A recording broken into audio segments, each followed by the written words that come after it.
நான் வேறு யாராக இருந்தாலும் நான் சும்மா விட்டுருவேன். என் தாய் மேலே எவனா எங்கள் அம்மாவுக்கு ஏதாவது நானை மட்டும் விட முடியாது என்னால். இப்போ இந்த இடத்துல உட்காந்து பேசுகிறேன்னா அதுக்கு ரஜினி சார் ஒரு முக்கியமான காரணம். உலகத்திலே ஒரே ஒரு சூப்பர் ஸ்டார், அது என் தலைவன் மட்டும்தான், ரஜினி சார் மட்டும்தான். பெரிய அளவுக்கு ஃபேமஸ் ஆகி விட்ட அந்த போத்ராவுக்கு நான் நன்றி கூட சொல்லிக்கிறேன். சாய் தான் கொடுத்தான் சூப்பர் ஸ்டாரு. முதல்ல மொட்டை சிவா கெட்ட சிவா இவ்வளோ பெரிய இட்டு கொடுத்த ரசிகர்களுக்கு என்னுடைய நன்றியை தெரிவிச்சுக்கிறேன். ஏன்னா என்னுடைய 2 வருஷ கஷ்டம், படம் ரிலீஸ் ஆகாதுன்னு ஒரு வருஷமாக நாங்கள் பட்ட கஷ்டத்துக்கு எங்களுக்கு தியேட்டரில் கிடைக்கிற அந்த கைத்தட்டலும், அப்புறம் எனக்கு ஃபோன் பண்ணி நாங்கள் எந்த இடம்லாம் நினச்சோமோ அந்த இடத்துல காமெடி நல்லா ஒர்க் அவுட் ஆகிருக்கு, ஆக்ஷன் நல்லா இருக்குது, எப்போ இந்த பேய் படம் தான் பண்ணிகிட்ருப்போம், அவங்க கமர்ஷியல் படம் கூட பண்ணலான்றது இந்த படத்தில் ப்ரூவ் ஆகிருக்கு. ஸோ அதுக்கு ஃபேன்ஸுக்கும் அப்புறம் என் கூட ஒர்க் பண்ண டெக்னீஷியன்ஸ், என்னுடைய டைரக்டர்ஸுக்கு, ப்ரொடியூசர்ஸுக்கு எல்லாருக்கும் நான் இந்த டைமில் நன்றி சொல்லிக்கிறேன். எனக்குள்ள ஒரு மிகப்பெரிய வழி, அதை நான் சொல்லவே இல்லை. இந்த மொட்டை சிவா கெட்ட சிவா படம் ரிலீஸ் ஆகட்டும் அதுக்கப்புறம் சொல்லலான்னு தான் நான் இருந்தேன். வாழ்க்கையில் நம்ம எவ்வளோ கஷ்டப்பட்டுலாம் வந்தாச்சு. ஒரு நியாயமான விஷயத்துக்காக ஒருத்தர் போராடுறாங்கன்னா அதுக்கு நம்மளே சப்போர்ட் பண்ணலாம். ஆனால் ஒரு தப்பான விஷயத்துக்கு ஒருத்தர் போராடுறாரு, அது தப்பாக போயிட்டுருக்கு. நான் யாரை பற்றி பேசுகிறேன்னா போத்ரா சாரை பற்றி தான் பேசுகிறேன். எனக்கு இந்த படம் பார்த்தீங்கன்னா நேற்று நைட்டு 2 மணி வரைக்கும் கூட எனக்கு தூக்கமே இல்லைங்க. நேற்று 12 மணி வரைக்கும் கூட எங்களுக்கு பிரச்சனை மேலே பிரச்சனை தான். படம் ரிலீஸ் ஆகும்னு சொல்லி ரிசர்வேஷன்லாம் போட்ட அப்புறம் கூட எங்களுக்கு ப்ராப்ளம் பண்ணுறாங்க.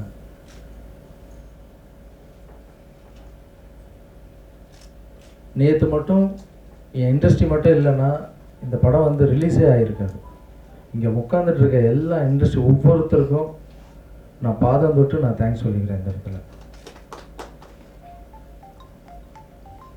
ஏன்னா நேற்று எல்லாருமே சாப்பிடாம கொள்ளாமல் இருந்து இந்த படம் ரிலீஸ் ஆகணும்னு அவ்வளோ கஷ்டப்படுறாங்க.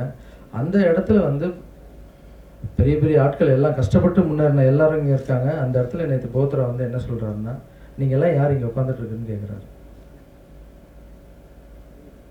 ரொம்ப தப்பான பர்சன். இதில் நான் எவ்வளோ பாதிச்சிருக்கேன்னு சொல்கிறேன். எங்கள் அம்மா எனக்கு தெய்வம், அவங்களுக்காக கோவில் கட்டிகிட்ருக்கேன். எங்கள் அம்மா ஒரு குழந்தை மாதிரி, வயசானாலே குழந்தை மாதிரி மாறுவாங்க. என்னுடைய ஃபஸ்ட்டு ஃபேன் எங்கள் அம்மா தான். ஏதாவது படம் ரிலீஸ் ஆகுதுன்னு வச்சிங்களேன், தியேட்டராகவே சுற்றிட்டு இருப்பாங்க. லாஸ்ட் டே எடுக்கிற வரைக்கும் போய் பார்த்துட்ருப்பாங்க. இந்த தியேட்டரில் ஒரு 25 பேர் இருந்தாங்கப்பா, கை தட்டினாங்கப்பா இந்த இடத்துல, அது அவங்க சொல்லுவாங்க, நான் கேட்பேன் உட்காந்து. அது கேட்கலாம் முகம் ஒரு மாதிரி ஆகிடும் எங்கள் அம்மாவுக்கு. இப்போ பார்த்தீங்கன்னா எல்லா தியேட்டரில் தான் இருப்பாங்க. அவங்க 3 டேட்டு போடுறாங்க இந்த படத்துக்கு. சரி, அது நியாயமாக இருக்குமா? ஒரு வேளை பணம் வாங்கியிருப்பாங்களா? அந்த கேஸ் நியாயமாக இருக்குமா? கோர்ட்டில் இருக்கும்போது நான் ஒன்றுமே பேசக்கூடாதுன்னு சைலண்ட்டாக இருந்தேன். ஃபஸ்ட்டு ஒன்று போடுறாங்க, டேட்டு போடுறாங்க, அது மாறிடுச்சு. அம்மா என்னக்கண்ணா டேட்டு படம் ரிலீஸ் ஆகலையாம்மாப்பா, தியேட்டர்கிட்ட போயிட்டு வராங்க திரும்பி. செகண்ட் டைம் அலௌன்ஸ் பண்ணுறோம், மறுபடியும் அம்மா எல்லாம் ரெடியாகி ஃப்ரெண்ட்ஸுக்கெல்லாம் சொல்லிவிட்டு மறுபடியும் கிளம்பி போவாங்க. கட் அவுட்லாம் வச்சுருக்காங்கப்பா, நைட்லாம் போய் பார்த்துட்டு வருவாங்க. எங்கள் அம்மா அவ்வளோ பைத்தியம். நானும் எங்கள் அம்மா ஃப்ரெண்ட்ஸ் மாதிரி. செகண்ட் டைம் போய் பார்த்துட்டு வந்தாங்க. பார்த்தா மறுநாள் காலையில் படம் ரிலீஸ் ஆகல. அழ ஸ்டார்ட் பண்ணாங்கம்மா, அழாதீங்கம்மா, சொல்கிறது கேளுங்கம்மா, படம் ரிலீஸ் ஆகிடுமா. எவ்வளோ சொன்னாலும் குழந்த மாதிரி அழுது அவங்கள நைட்டு மூச்சு திணறல் ஏற்பட்டு எங்கள் அம்மாவை நான் ஹாஸ்பிட்டலில் அட்மிட் பண்ணேன்.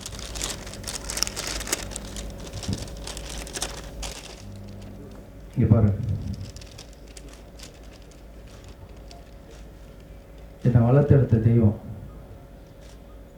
நான் வேறு யாராக இருந்தாலும் நான் சும்மா விட்டுருவேன். என் தாய் மேலே எவனா எங்கள் அம்மாவுக்கு ஏதாவது நானை மட்டும் விட முடியாது என்னால். நான் பாட்டுன்னு என் வேலை, என் குழந்தைங்க ஸ்கூல் படிக்க வைக்கிறது, கோவில், இப்படின்னு நான் பாட்டு சைலண்ட்டாக என் வேலையை பண்ணிட்டு போயிட்டுருக்கேன். என்ன யாருனா சீன்னான்னு வச்சிங்களேன், நான் விட மாட்டேன். இங்கே பாருங்க, இப்படி படுக்கணுமா எங்கள் அம்மா? இந்த தாய்க்காக நான் கோவில் கட்டிகிட்டு இருக்கேன். யாரோ ஒருத்தர் போத்ரா யாருக்கு என் படத்தை தடுக்கிறதுக்கு? சரி, நியாயமான கேஸாக இருக்குன்னா வச்சுங்க, ஓகே.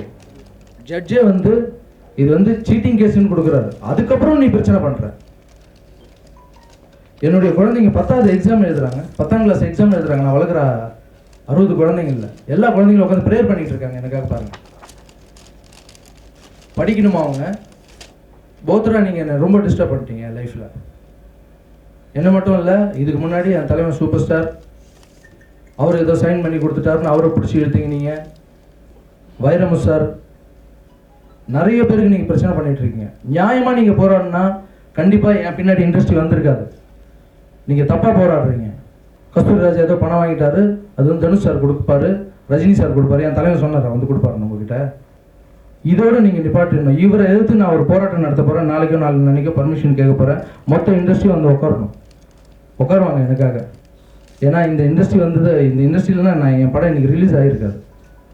அவர் வந்து இனிமேல் யாரை பற்றியும் இந்த மாதிரி தப்பாக நியாயமாக போராடுங்க. ஓகே, தப்பான டாக்குமெண்ட் வச்சுக்கின்னு தப்பான யாரோ சைன் பண்ணுற, யார் சைன் எப்படி போடலான்னு தெரிஞ்சு வச்சுட்டு இருக்கிற கேரக்டர் அது. அவர் மேலே போய் நான் கமிஷன் காலையிலேருந்து 10 மணிலேருந்து ஈவினிங் 4 o'clock வரைக்கும் ஆர்ப்பாட்டம் நடத்தி அவர் எப்படியாப்பட்டவர்னு எல்லாருக்கும் சொல்லி நான் போய் கமிஷனர்கிட்ட போய் கம்ப்ளைண்ட் கொடுக்க போகிறேன். சிஎம்ஐ பார்த்து கூட சொல்ல போகிறோம். ரொம்ப தப்பான கேரக்டர் சார், இவர் மேலே நடவடிக்கை எடுங்கன்னு சொல்லி. ஜட்ஜு சொல்கிறார் சார் சீட்டிங் கேஸ் அப்படின்னு. அதுக்கப்புறம் கூட இவர் விடாமல் நேற்று நைட்டு வரைக்கும் வந்து எங்கள் இண்டஸ்ட்ரியை பார்த்து கேட்குறதுக்கு உங்களுக்கு என்ன தகுதி இருக்குது? வாழ்க்கையில் ஒவ்வொரு படியும் எவ்வளோ கஷ்டப்பட்டு வரோம் தெரியுமா? நாங்கள் இந்த படம் ரிலீஸ் ஆகணும்னா இவர் பிபி இருக்குது டைரக்டருக்கு. அன்றைக்கி ஒரு நாள் நைட் அழுகுறார் சார். எனக்கு ஃபோன் பண்ணி என்ன அழ தெரியுங்களா அவர்? படம் ரிலீஸ் ஆக மாட்டேது மாதம் 3 டேட்டு போட்டு கேன்சல் பண்ணுற மாதம். எனக்கு பயம் வந்துருச்சு, நான் எங்கே தான் போய்ட்றேன் அப்படிலாம் சொல்கிறார் அவர். ஸோ அவருக்காக கண்டிப்பாக காலையிலேருந்து உட்காந்து ஆர்ப்பாட்டம் பண்ணி போய் கமிஷன்கிட்ட கம்ப்ளைண்ட் கொடுக்க போகிறோம். சிஎம்ஐ பார்த்து கூட சொல்ல போகிறோம். போத்ரா சார் தயவு செஞ்சு இனிமேல் எங்கள் வாழ்க்கையில் விளையாடாதீங்க சார். சொந்த பிரச்சனைக்காக மீட் பண்ண முடியுமா? இது சொந்த பிரச்சனை இல்லை சார், இண்டஸ்ட்ரி பிரச்சனை சார். அம்மா அட்மிட் ஆயிருக்காங்க, கண்டிப்பாக அது வருத்தமான விஷயம் தான். லாஸ்ட் பிரஸ் மீட்லயே நீங்கள் என்ன பண்ணீங்க, ஒரு ஃபோட்டோ காமிச்சிங்க. விவசாயிகளுடைய பிரச்சனை இருக்கு பாருங்க, இந்த குழந்தைகளை காட்டுங்க காமிச்சிங்க. ஓகே, இப்போ வந்து உங்கள் அம்மாவை காமிக்கிறீங்க. ஆமாம், இந்த ஒவ்வொரு பிரஸ் மீட்லயும் அந்த ஃபோட்டோ காமிக்கிறதுக்காகவே பல படங்கள் எடுக்கிறீங்க சார். என் தங்கச்சி எடுத்து வச்சு இந்த ஃபோட்டோ சார், நான் பார்க்கும்போது அது எனக்கு அவ்வளோ வலிச்சது. இது குடும்பம் நான் எடுத்துகிட்டு போய் பேசுகிறேன்னு வாங்கிட்டு வந்தேன் சார். சார் கொஞ்சம் உட்காருங்க சார், தப்பாக எடுத்துக்காதீங்க. இல்லை தலைவா, நான் ரொம்ப எமோஷனலாக பேசின்னு இருக்கேன் தலைவா. நானும் எமோஷனலாக தான் இருக்கேன். அம்மான்றவங்க புரிதமான உறவு. உங்களுக்கு தெரியுமா? உங்களுக்கு இல்லை சார், நான் ஒரே நிமிஷம் நான் உங்களுக்கு சொல்கிறேன். நான் உங்களுக்கு ஒரு வார்த்தை சொல்கிறேன். நான் வந்து இன்றைக்கி எங்கள் அம்மா வந்து தியேட்டருக்கு போயிருக்காங்க சார். அங்கே போகிற சவுண்டு முதல் கொண்டு எனக்கு போட்டு காமிக்கிறாங்க சார். குழந்தை சார் எங்கள் அம்மா சார், நிஜமாக எங்கள் அம்மா ஒரு குழந்தை சார், புரியுதுங்களா? அவங்களுடைய வலி இல்லை சார், அவங்களுக்கு நம்ப மாட்டாங்க சார். சார் நான் வந்து எங்கேயாவது போயிட்டு வந்தாலும் அரசியலுக்கு போயிட்டு வரேன்னு சொல்கிறாங்க, எப்படி சார் நம்புவாங்க? சரி, ஓகே சார். ஸோ இந்த போராட்டம் கண்டிப்பாக நான் நடத்துவேன். யார் என்ன சொன்னாலும், யார் என்ன கேட்டாலும் கண்டிப்பாக இந்த போராட்டத்தை நான் நடத்துவேன் சார். அதுக்கே இண்டஸ்ட்ரி என் கூட இருப்பாங்கன்னு நினைக்கிறேன். இல்லை சார், இங்கே உள்ள அத்தனை பேருக்கு ஒரு கொஸ்டின் சார், அதுக்காக ஆன்சர் பண்ணலாம். போத்ரான்ற நபர் தப்பானவங்கிறது இன்னைக்கு நிரூபிக்கப்பட்ட விஷயம் கிடையாது. ஆனாலும் தொடர்ந்து அவர்கிட்டயே போயிட்டு மாற்றதோட மாயம் என்ன? தம்பி, நான் ஒரு தடவை சொல்லிடுறேன். திடீர்னு சிவா வந்து வருத்தமாக, அண்ணே எல்லாம் முடிச்சு பண்ணிட்டேண்ணே, இப்போ பாருங்கண்ணே, திடீர்னு போத்ரா கேஸ் உயர்நீதிமன்றத்தில் தோல்வி அடைஞ்சது. தப்பான டாக்குமெண்ட்டை வச்சு போர்ஜரி பண்ணியிருக்காருன்னு எழுதியிருக்காங்க. அதுக்கப்புறம் ஒரு ஆர்பிட்ரேட்டில் போயிட்டு ஒரு ரொம்ப சாதாரணமான அதாவது மத்தியசம் பண்ணக்கூடிய அதுக்கு கீழே அங்கே போய் ஒரு லெட்டர் வாங்கிட்டு வந்து இந்த படத்தை நிறுத்துறேன்றாங்க. நாங்கள் என்னென்ன பண்ணுறதுன்னு, நான் செத்து தான் போகணுன்னு கதறான். நான் கிட்டத்தட்ட ஒரு நட்புக்காக இந்த ஒரு தயாரிப்பாளர் சங்கத்தில் ஒரு செயலாளராக இருக்கிற இவங்களை இறங்கி பண்ணுறாருன்றதுக்காக நாங்கள்லாம் உடனே சேம்பருக்கு போயிட்டு தம்பி ராதாகிருஷ்ணன்லேருந்து, பெப்சி சிவாவிலேருந்து, செல்வமணியிலேருந்து நேராக சேம்பருக்கு போனால் அங்கே கல்யாணம் கூப்பிட்றோம். அதுக்கு ஒரு காட்டர்கட்ட பிரசாதை கூப்பிட்றோம், டிஸ்ட்ரிபியூட்டர் ஃபெடரேஷன் தலைவர் அருள்பதியை கூப்பிட்றோம். எல்லாரையும் கூப்பிட்டு நேராக அங்கே போகிறோம். அங்கே போகும்போது ஆர்பி சௌத்ரி வந்துடுறாரு. நாங்கள்லாம் வந்து இதுவரையிலும் கிட்டத்தட்ட எத்தனையோ படங்கள் ஃபினான்ஷியல் பிரச்சனை இருக்கும்போதெல்லாம் நாங்கள் நியாயமாக இருந்தால் போய் பேசுவோம், இல்லைன்னா போகவே மாட்டோம். இது அநியாயமான ஒரு சமாச்சாரன்றதுக்காக எல்லாரும் போகிறோம். இந்த படத்துக்கும் போத்ராக்கும் இந்த படத்துக்கும் சம்பந்தம். இந்த படத்தினுடைய தயாரிப்பாளர் ஆர்பி சௌத்ரி பேரில் சென்சார் சர்டிஃபிகேட் இருக்குது. ஆர்டர் வாங்குறது Vendhar movies. RB Choudhary producer, censor, அவருக்கும் கியூபுக்கும் தான் கான்ட்ராக்டு. ஆகவே இது தெளிவாக அவங்களே டிசைட் பண்ணுறாங்க. இது வந்து நியாயமாக இருக்குது. நாங்கள் ஒட்டுமொத்த இண்டஸ்ட்ரியெலாம் நாங்கள் வந்து பொறுப்பு கொடுத்து நாங்கள் இந்த படத்துக்கு அவ்வளோ சிரமப்பட்டு அவங்கள கன்வின்ஸ் பண்ணி பேசி கரெக்ட் பண்ணுறோம். அப்போ கூட அந்த உரிமையாளர் வந்து பாம்பேயில் இருந்துட்டு இன்னைக்கு காலையில் நான் நேரடியாக போய் நன்றி சொல்லிட்டு வந்தேன். அதாவது நாங்கள் கிட்டத்தட்ட ஒரு 2000 படம் 3000 5000 10,000 படம் ரிலீஸ் ஆகுது. செந்தில் நாங்கள் யாருக்குன்னா அது வந்திருப்போமா, எங்கன்னா வந்து பேசியிருப்போமா, பாக்கின்னா நாங்கள் தலையிடவே மாட்டோம். அது ஃபெடரேஷன் இருந்து பேசி மனிதாபிமானமாக ஒவ்வொரு படமும் ரிலீஸ் ஆகின்னு இருக்குது. ஆனால் இது அநியாயமாக வந்து இப்படிப்பட்ட ஒரு பொத்தாம் பொதுவாக தூக்கி போட்டு இவர் பண்ணுறாரு. அதுக்கப்புறம் அவர் அந்த இடத்துக்கு வந்து நாங்கள்லாம் கதறின்னு இருக்கிறோம், நீங்களாம் எதுக்கு அவங்க உட்காந்துருக்கீங்கன்னு எங்களை பார்த்து கேட்ட கேள்வி. சில பேர் வந்து யார் நாங்களாம் ப்ரொடியூசரியா எங்களை பார்த்து இந்த கேள்வி கேட்குறேன்னா, நேரடியாக அவர் போய் போலீஸில் போய் செல்லுமணி பேரில் வந்து ஒரு செல்லுமணி உட்காந்துருது அந்தாண்டு டேபிள், இவர் இருக்கிறது கேட் அண்ட. செல்லுமணி இருந்து அவர் முகம் தெரியுது செல்லுமணி, அதுக்காக அவர் பேர் ஒரு கொலைப்பழி சுமத்தி ஒரு அநியாயமான ஒரு புகார் கொடுத்து, அப்புறம் நைட்டெல்லாம் நாங்கள்லாம் போய் கிட்ட இருந்து சொல்லி அவர் பேரில் நாங்கள் புகார் கொடுத்துட்டு தான் வந்திருக்கிறோம். இப்படி இண்டஸ்ட்ரிக்கு ஒரு தேவையில்லாத மனிதர் நாங்கள். இது மாத்திரம் இல்லை, இப்போது அதி விரைவில் வந்து நாங்கள் வந்து நீதி அரசர், அதாவது தலைமை நீதிபதிக்கிட்டே போய் ஹோல் இண்டஸ்ட்ரி சார்பாக போய் உட்காந்து ஒவ்வொரு படம் ரிலீஸ் ஆகும்போது இந்த தஸ்தாவேஜை வச்சுன்னு வெள்ளை பேப்பரை வச்சுன்னு கேஷ் சமாச்சாரத்தில் வர சமாச்சாரத்தை நீங்கள் தயவு செய்து எடுக்கவே எடுக்காதீங்க. அக்கௌண்ட்டில் இருக்கக்கூடியது இருக்கிறது மாத்திரம் நீங்கள் எடுங்க. இது வந்து ஒவ்வொருத்தர் பணம் வாங்கும்போது வெள்ளை பேப்பரில் கழுத்து வாங்குறதுடைய பாவம் தான் இந்த மாதிரி ஒரு சூழலில் வருது. அதனால் நாங்களாம் தலைமை நீதியரசர்கிட்டே போயிட்டு எங்களுடைய குமுறலை கொட்ட போகிறோம். அதே மாதிரி அரசாங்கத்துக்கிட்டேயும் நாங்கள் வந்து அவரை பற்றி தகவல் சொல்ல போகிறோம். ஆகவே தம்பி சொன்ன பிரகாரம் வந்து இந்த ஃபோட்டோ காமிச்சு பண்ணணுன்றதில் ஒரு ஆதங்கத்தில் அவங்க சிஸ்டர் எடுத்துன்னு வந்ததை காமிச்சிருக்கிறாரு. அதை நம்ம வந்து ஒரு பர்சன்டேஜ் குறைச்சி நம்ம நின்ன வேணாம். என்ன சூழ்நிலையில் எப்போவுமே அந்த தம்பியினுடைய ஈரமனம் ஈகை குணம் உலகத்துக்கே தெரியும். அவர் எத்தனை பேருக்கு எப்படி வாழ்க்கை கொடுத்துருக்காரு. ஒரு நடிகன் ஒரு படத்தில் பங்கு கொண்டு 2 வருஷமாக நடிச்சுட்டு அதில் வந்த மொத்த ஊதியத்தையுமே அந்த கடனுக்காக ஃபெடரேஷனை கொடுத்தது. இன்றைக்கி ஒட்டு மொத்த இண்டஸ்ட்ரி அந்த புள்ள மேலே ரொம்ப பாசமாக இருந்தான். இல்லைன்னா நாங்கள் வர வேண்டிய அவசியமே கிடையாது. ஏதாவது ஒரு இல்லை நன்றி கடன் ஒரு தயாரிப்பாளருக்கு தானே அந்த தம்பி உதவி இருக்குது. இந்த மாதிரி எல்லாரும் அந்த மாதிரி அமைஞ்சதுன்னா இந்த இண்டஸ்ட்ரி சமதர்ம பூங்காவை பூத்துக்கொள்ளுங்க. உண்மையிலே திரையுலகின் சார்பாக தம்பி நெஞ்சார்ந்த நன்றி, ஆத்மார்த்த நன்றி.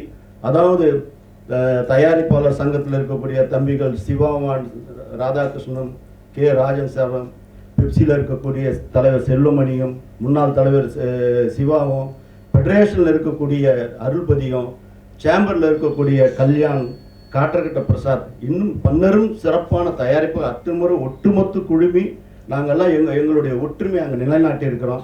ஆகவே திரையுலகில் எந்த ஒரு பிரச்சனைனாலும் நாங்கள்லாம் ஒன்றா போய் சேர்ந்து அந்த பிரச்சனையை களைவோம்.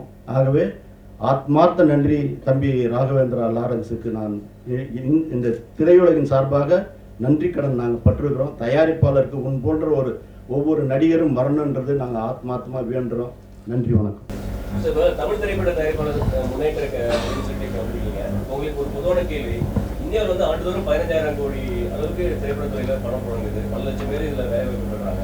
இந்த திரைப்படம் தயாரிப்பதற்கு என்று வங்கிகள் ஏன் இந்த மாதிரி தனிநபர்கள்ட்ட நீங்க வந்து நிதி வாங்குறதுனால தானே நிறைய பிரச்சனைகள் வருது. ஒவ்வொரு காலகட்டத்திலையும் நிறைய பிரச்சனைகள் வருது. படம் தயாரிப்புக்கு என்று வங்கிகள் அரசுடையாக்கப்பட்ட வங்கிகள் இருந்து கடன் பெற்று படம் தயாரிப்பது மாதிரி ஏதாவது ஒரு சொல்யூஷன் ஏற்படுத்துறது முயற்சிகள் இருக்கா? அதை செய்வதற்கான சாத்தியம் இருக்கா? அதாவது இது வந்து ஒரு ஐடிபிஐ பேங்க் வந்து இதுக்காக நிதி ஒதுக்கும்போது நிறைய பேருக்கு வந்து ஒரு லேபில் இருக்கக்கூடியவங்களை கூப்பிட்டு உட்கார வச்சு ஒரு ரிவிஷன் கமிட்டி வச்சு ஒவ்வொரு மனுவை விசாரித்து அவங்களுக்கு பணம் கொடுப்பாங்க. அப்படி பார்க்கும்போது சில ஆந்திராவில், கேரளா, கர்நாடகா, தமிழ்நாட்டில் இருக்கக்கூடிய முதலீடு பெற்று படம் தயாரித்தவங்க பணத்தை வங்கிக்கு சரியாக செலுத்துவதை விட்டு அந்த டிபார்ட்மெண்ட்டே மூடிட்டாங்க. இதுதான், வேற ஒன்றும் இல்லை. ஆனாலும் ஒரு தெய்வாதீனமாக ஒரு நம்பிக்கையாக, அதாவது கிட்டத்தட்ட ஒரு 10-20 ஃபினான்சியர்கள் தொடர்ந்து இந்த திரையுலகில் வாழ வச்சுன்னு இருக்காங்க, மூச்சாக இருக்காங்க. ஆனால் யாருமே அந்த வழியில் பயணிக்கலை. ஒரே ஒரு போத்ரா மட்டும்தான். அவர் பேர் பாருங்க, என்ன அழகான பேர், என்ன போத்ரா, பத்தவே பத்தாது அவருக்கு.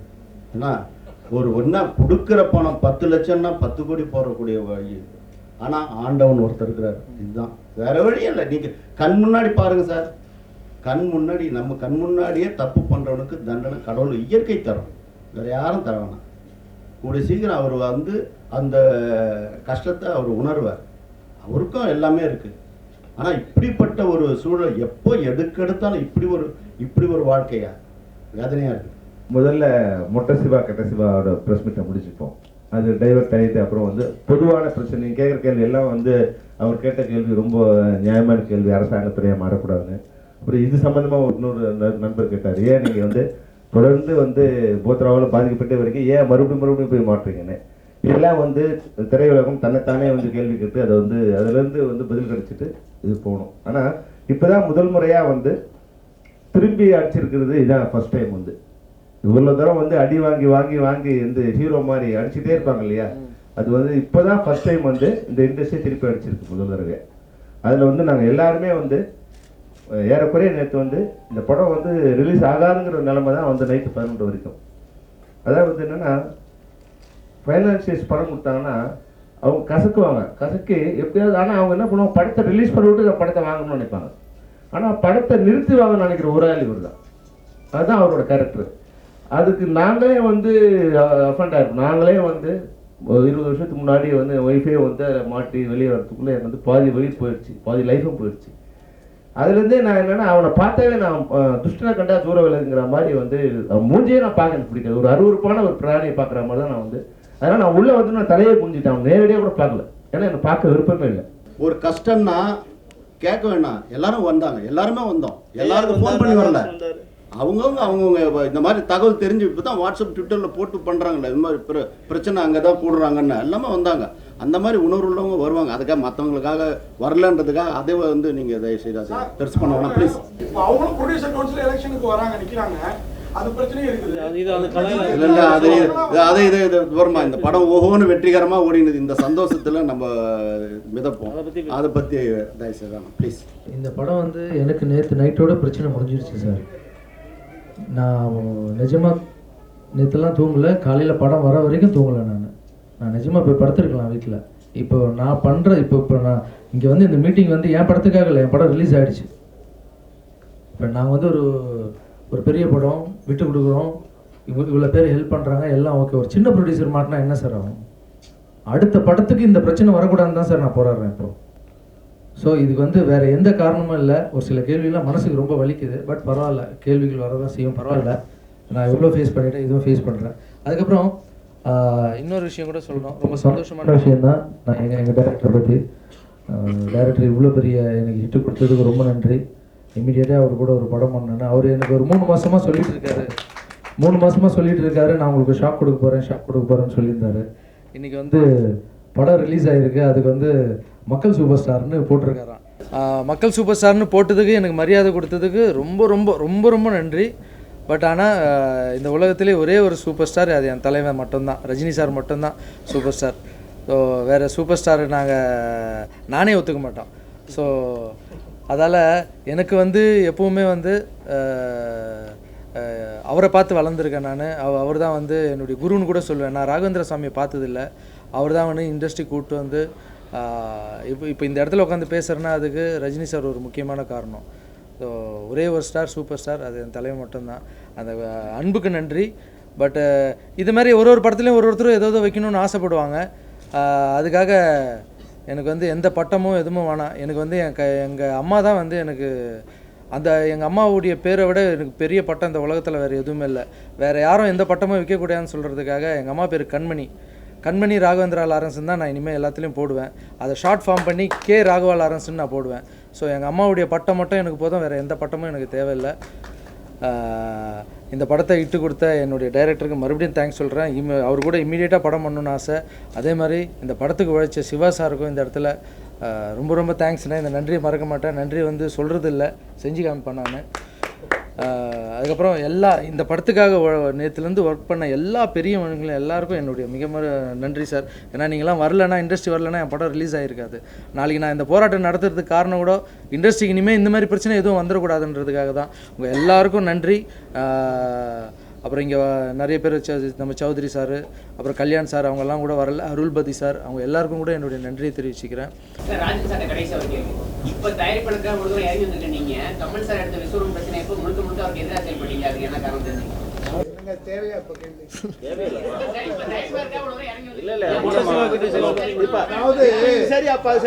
தியேட்டர்ல போட்டு அப்புறம் டிவிடி எதனா விடுங்க, கல்யாண மண்டபத்துல போட்டா அது விசிடியா வெளியே வந்துரும் அப்படின்னு வேண்டிக்கிட்டேன், விட்டுருவோம். இல்ல அது இல்ல, அவருடைய பிரஸ் மீட் நம்ம தனியா பேசுறேன். சார் அனைவருக்கும் வணக்கம் சார். மொட்டை சிவா கெட்ட சிவா படம் ஆரம்பித்து 2 வருஷம் ஆச்சு. இத்தனை நாளாக வந்துட்டு பல நாள் சந்தோஷமாக இருந்திருக்கிறேன். கடைசி ஒரு 6 மாத காலமாக வந்துட்டு நான் வந்து நிம்மதியான தூக்கம் இல்லை, ரொம்ப கஷ்டப்பட்டுட்டேன்.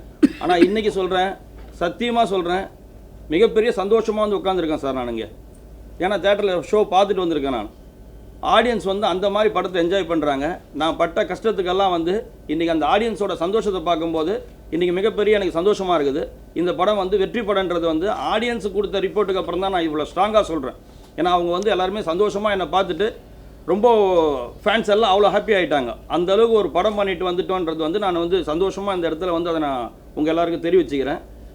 இன்னொன்று வந்து இந்த படம் வந்து நேற்றுக்கு நைட்டு தான் சார் வந்து முடிவாச்சு ரிலீஸ் ஆகுன்றது. ஆனால் 10ஆம் தேதி அன்றைக்கி படம் ரிலீஸ் ஆகலைனாக்கா வேறு முடிவாயிருக்கும் சார் எனக்கு. நான் இந்த இடத்துல உங்கள் மீடியா முன்னாடி சொல்லிக்கிறேன். ஏன்னா இந்த படம் அவ்வளோ பாதிப்புகளை சந்திச்சுது. 17ஆம் தேதி போட்டாங்க, 24ஆம் தேதி போட்டாங்க, அடுத்து இந்த தேதி போட்டிருக்கு, 10ஆம் தேதி போட்டிருக்கு. பிரச்சனைகள் வந்து அவ்வளோ இருந்தது. அந்த சார் கேட்டார், ஏன் போத்ரா முன்னாடிலாம் வந்துட்டு இப்படி பண்ணார், அவரை விட்டுட்டீங்கன்னு கேட்டார். இது கிளைமேக்ஸு. இனிமேல் வந்து அந்த மாதிரி பிரச்சனைகளுக்கு அவர் வரக்கூடாதுன்றதுக்காக தான் சார். இல்லை சார், இனிமேல் வந்துட்டு இதை ஏன் நாங்கள் வெளியில் சொல்கிறோம்னாக்கா, இனிமேல் வரக்கூடிய சிறு தயாரிப்பாளர்களோ பெரிய தயாரிப்பாளர்களோ போத்ரா இருக்கிறாருனாக்கா அந்த திசைக்கு போகாமல் வேறு திசைக்கு போங்க சார். அந்த பக்கம் போனீங்கன்னாக்கா உங்களுக்கு பாம்பு இருக்குது கொத்தும் உங்களை அப்படின்னு ஒரு எச்சரிக்கை தான் சார் இது. இத்தனை நாளில் சொல்லப்படாத ஒரு விஷயத்த இந்த இடத்துல இதை நாங்கள் சொல்லிக்கிறோம். போத்ராவுக்கும் எனக்கு தனிப்பட்ட முறையில் எந்த பிரச்சனையும் கிடையாது. இந்த படத்துக்கு என்னன்னாக்கா அவர் பண்ணது எப்படின்னா பார்த்தீங்கன்னா, மொட்டை சிவா கெட்ட சிவான்ற படத்தை அதிக தடவை ப்ரெஸ் மீட் வச்சு அந்த டைட்டில் சொல்லி சொல்லி சொல்லி பெரிய அளவுக்கு ஃபேமஸ் ஆகி விட்ட அந்த போத்ராவுக்கு நான் நன்றி கூட சொல்லிக்கிறேன். ஏன்னா மொட்டை சிவா கெட்ட சிவா என்கிட்ட கோர்ட் ஆர்டர் இருக்குது, கேஸ் இருக்குதுன்னு சொல்லிட்டு இதனோட உச்சம் என்னடான்னு சொல்லி பார்த்தா, தேட்டரில் பேப்பரில் ஆடு கொடுத்தோம், தேட்டரில் படம் வருதுன்னு சொல்லியிருந்தோம், 17ஆம் தேதி படம் வருது சொன்னோம், 24ஆம் தேதி படம் வருதுன்னு சொன்னோம். அதெல்லாம் வந்து டிக்கெட் ரிசர்வேஷன் கொடுக்கல. ஆனால் 10ஆம் தேதி 9ஆம் தேதி படம் வருதுன்னு சொல்லிட்டு தேட்டரில் ரிசர்வேஷன் கொடுத்தாச்சு. ரசிகர்கள் வந்து டிக்கெட்டை புக் பண்ணிட்டாங்க. ஆனால் புக் பண்ணதுக்கு அப்புறமும் ஈவு இறக்கம் இல்லாமல் ஏதோ ஒரு காப்பி எடுத்துகிட்டு போய் கொடுத்து அந்த படத்தை நிறுத்தணும்னு அவர் நினச்சார் தெரியுங்களா. அது என்ன மட்டும் பாதிக்கலை, இருக்கக்கூடிய சினிமா எல்லாத்தையும் பாதிக்குது. எல்லாருடைய குரலாக தான் இப்போ நான் பேசுகிறேன். நான் இது போல் ஆள் இருந்தாருனாக்கா கிட்டத்தட்ட வந்து இண்டஸ்ட்ரி வந்து பிரச்சனை சந்திச்சுக்கிட்டே தான் இருக்கும். நான் இந்த படத்தில் மாஸ்டர் சொன்னார், அதையும் சொல்கிறேன், இந்த படத்தில் தேங்க்ஸ் கார்டு போட்டேன். நான் நேற்றுக்கு நைட்டு தான் நான் பார்த்தேன், நான் போட்ட தேங்க்ஸ் கார்டுக்கு எந்த அளவுக்கு வந்துட்டு உண்மையாக நடந்திருக்குன்னு சொல்லிட்டு. ஏன்னாக்கா தயாரிப்பாளர் சங்கத்துக்கு ஒரு நன்றி, விநியோகஸ்தர் சங்கத்துக்கு ஒரு நன்றி, நடிகர் சங்கத்துக்கு ஒரு நன்றி, இப்படி எல்லா யூனியனுக்கும், தொழிலாளர் சம்மேளனத்துக்கு ஒரு நன்றி, இப்படின்னு போட்டு கிட்டத்தட்ட 10 கார்டு போட்டேன். அப்போ என்னுடைய உதவியாளர்கள் கேட்டாங்க, என்னங்க எல்லாருக்கும் நன்றி போடுறீங்கன்ட்டு. இந்த படம் எப்போ ரிலீஸ் ஆகுன்ற தலையெழுத்து யார் கையில் இருக்குதுன்னே தெரியல.